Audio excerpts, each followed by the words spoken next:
What could turn a quiet family camping trip into a scene so brutal that seasoned rangers would never forget what they saw? They found the tent overturned, resting at the edge of a jagged ledge, 50 yards from where the canyon dropped away into black emptiness. Inside, beneath a tarp soaked through with blood, lay 3 bound bodies. Forensic experts would later confirm the unthinkable. The Langfords had died the very first night after their arrival. But when rangers stumbled upon the camp, the family had already been missing for 2 days, and the truth of what happened there was still shrouded in silence. On Friday, August 9th, 2019, 38-year-old Mark Langford, his 35-year-old wife Lisa, and their 9-year-old son Andrew left their home in Denver, Colorado. Mark had chosen the Black Canyon of the Gunnison National Park, aiming for a secluded campsite known mostly to experienced hikers and backpackers. It wasn't the kind of spot you could just drive up to. You had to know about it, and you had to work to get there. A week before, Mark had reserved a specific parking spot through the National Park Service, one that offered no direct vehicle access. From there, it was a 300-yard walk into the quiet wilderness. Relatives said the plan was simple. Escape the noise of the crowded overlooks, spend one peaceful night at a vantage point above the canyon, then hike a side trail the next morning.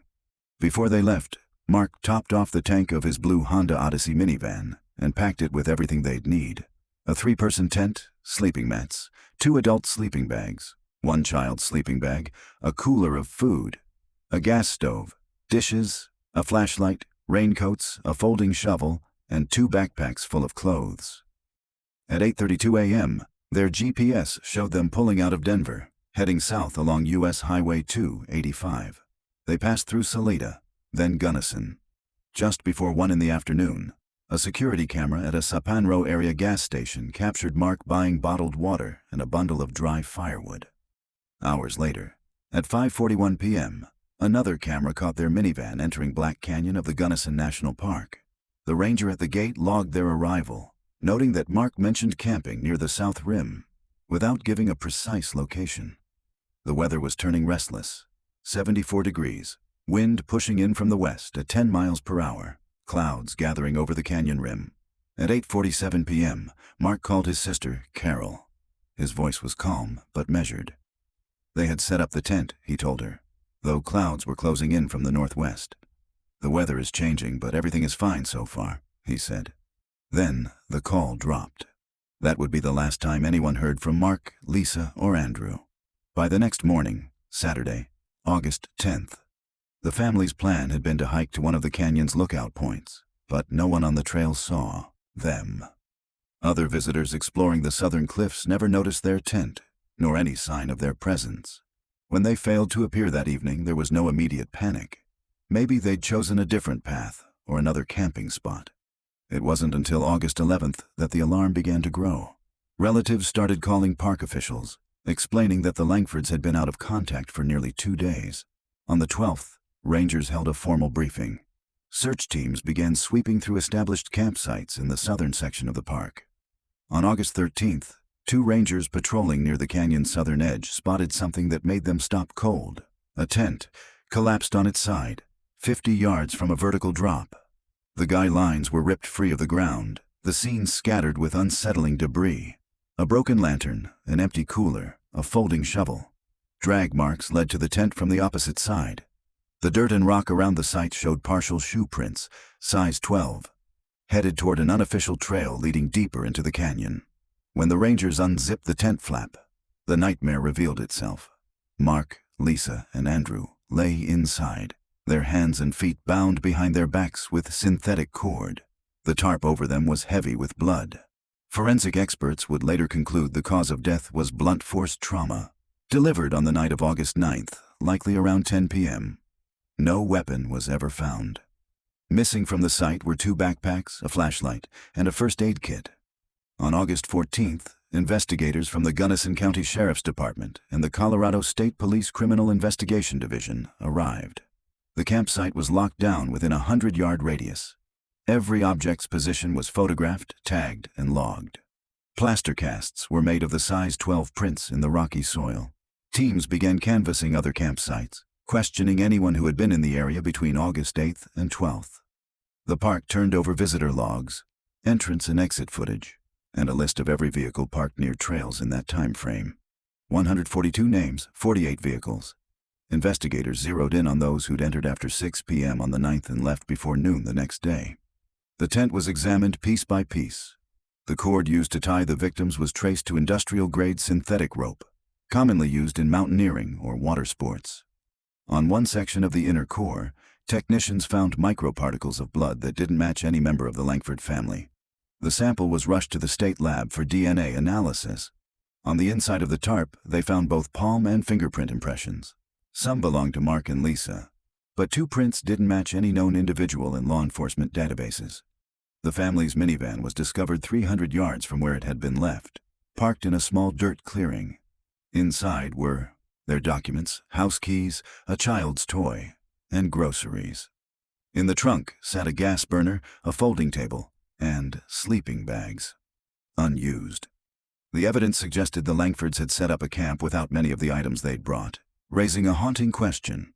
Had they been interrupted before they could even settle in? The police pieced together the conditions on the night of August 9th. By 10 p.m., the temperature in the canyon had dropped to 56 degrees. The wind had stiffened, rushing at 15 miles per hour through the cliffs and pines. It was the kind of wind that could carry voices strangely, making far-off speech sound near and swallowing nearby whispers whole. Still, investigators noted, such conditions wouldn't have been enough to mask the violent sounds of a struggle. If there had been screaming, someone might have heard. But no one did. Every tourist questioned, campers, hikers, fishermen, said the same thing. They heard nothing, not even a raised voice.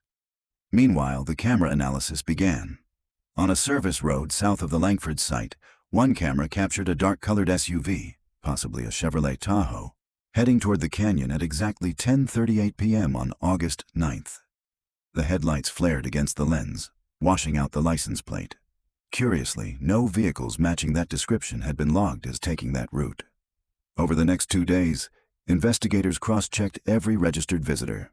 One name drew particular interest: 46-year-old James Caldwell. He had a prior assault conviction, stemming from a campsite altercation in Utah. Witnesses reported seeing his blue Ford Ranger in the parking lot near the Southern Cliff Trail on the evening of August 9th. Alone, carrying a large backpack. Brought in for questioning, Caldwell insisted he'd never gone near the Langfords' parking area. He said he had spent the night in his truck and left the next morning. Motel security footage partly backed him up. At 1 a.m., on August 10th, a camera at a U.S. Highway 50 motel showed Caldwell in the lot. Blood traces in his truck trunk turned out to be his own, injuries from an earlier car accident. With no direct evidence tying him to the murders, Caldwell was set aside. Not cleared, just pushed lower on the list, waiting in the shadows should new evidence surface. Then, on September 23rd, over a month after the murders, the sheriff's department got a call. A local farmer, Paul Merrick, had remembered something. 2 days before the killings, he'd seen an SUV with a trailer in the Southern Cliff area. The trailer carried an inflatable kayak, but not on the roof rack. It sat low, lashed to the trailer's frame, with a large plastic container under a tarp in front. Merrick described the driver as a man in his 40s, short-haired, wearing a baseball cap. The man had been fussing with the straps when Merrick passed on his tractor. He hadn't thought much of it then. The detail matched another piece of the puzzle. A park exit camera, recorded the morning of August 10th, showed an SUV with a kayak trailer leaving the park. This time, the license plate was visible. It belonged to Greg Hansen, a 40-year-old Montrose resident, known locally as a private rafting and sport fishing guide. He held permits to run trips on the Gunnison River, but his record wasn't clean. Water safety violations, unlicensed firearms possession. And yet, on paper, Hansen wasn't even in the park on those dates. 2 tourists from New Mexico stepped forward with more. They'd seen Hansen on August 9th, hiking a side trail a mile from where the Langfords' camp would later be found. He wasn't alone. He was in a heated argument with another man, demanding he clear the way. The second man was never identified. When investigators called Hansen in for questioning on September 25th, he didn't show. The next day, his phone went dark. His house was locked, mail piling up in the box. Officially, he was a witness. In reality, he had just become their prime suspect. Weeks passed. Then, on November 15th, rangers combing a hard-to-reach eastern bank of the canyon made a discovery wedged between two massive boulders. A green inflatable kayak, half deflated, with scratches and cuts along the sides. Inside, forensic teams found brown stains on the bottom. Tests confirmed it, Mark Langford's blood. Beside the kayak lay a length of plastic cord, identical to the rope used to bind the Langfords in their tent. The find shifted the entire theory. The killer could have used the water as an escape route, slipping into the canyon, loading the kayak, and vanishing downstream. From the Langfords' cliffside camp, an experienced guide could haul a kayak to the river in under 2 hours. The descent trail wasn't marked on maps, but locals and veteran rafters knew it well. Rangers timed it, 28 minutes down empty-handed, 40 minutes with a 45-pound load. Once in the current, it was a swift hour and 40 to reach a bend in the river where tributaries led into private land, out of the park and out of sight. A December search swept the riverbanks, abandoned fishing camps, and hidden coves where a kayak could be stashed. Deep in one overgrown inlet, they found an old fishing shed on private property. Inside were 2 plastic containers with camping gear. One held a waterproof phone case, fishing gloves, and a pocket multi-tool. The multi-tool carried smudged fingerprints, unusable for identification. Investigators checked boat and trailer owners across Montrose and surrounding counties. Only one tip seemed solid. A gas station clerk in Delta swore he'd seen Hansen at the pumps in late August. By early January 2020, hope for a clean break in the case was fading. Then the lab results arrived. The blood from the kayak, already confirmed as Mark Langford's, contained something else. Microparticles of organic material that didn't belong to Mark, Lisa, or Andrew. Someone else had been there. Someone unknown. That springboarded the search into a broader sweep. In an extended survey of early August visitors, a family from Arizona came forward. On the evening of August 9th, roughly an hour before sunset, they'd seen a man resembling Greg Hansen in the parking lot at the Southern Cliff trailhead.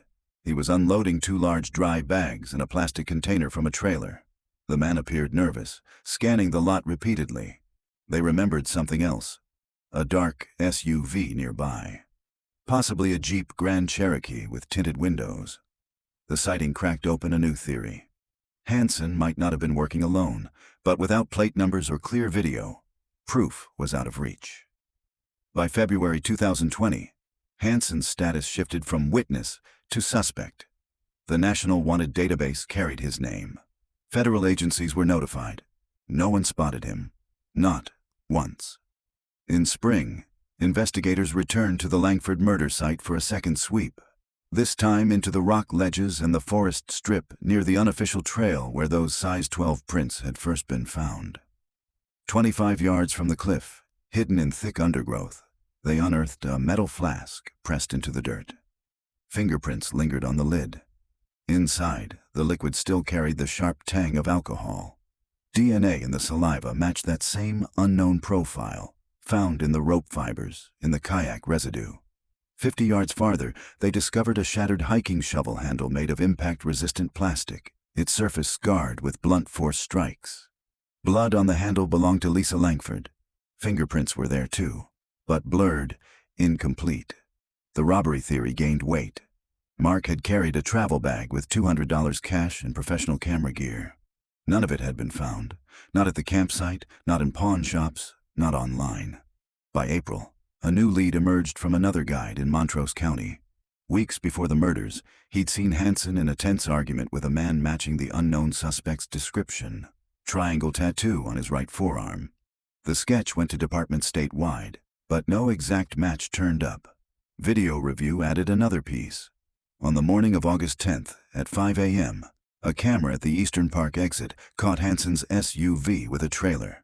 5 minutes later, the same camera recorded a dark Jeep Grand Cherokee, the same vehicle described by the Arizona family.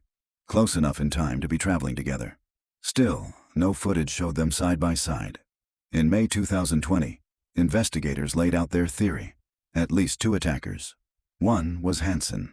The other, the man with the triangle tattoo, remained nameless. Both had left their biological traces on the evidence. But Hansen was gone, and the second man had never surfaced. The investigation froze again. By summer, the Gunnison County Sheriff's Department called in the FBI. Federal agents joined, using national networks to push Hansen's image, his features, and a photo of the recovered kayak. A composite of the tattooed man went public. Reports trickled in. In September, a Moab, Utah shop owner claimed to have seen Hansen buying rope and dry fuel. The store's CCTV was useless, grainy, and dark. Hansen's bank account stayed dormant. Then, in November, search teams found what was left of a plastic container wedged in a tributary of the Gunnison, just 20 meters downstream from where they believed the kayak had launched. It was a match for the one farmer Paul Merrick had described. Microscopic blood particles inside belonged to Lisa Langford. By winter 2021, the FBI began probing Hansen's possible criminal ties.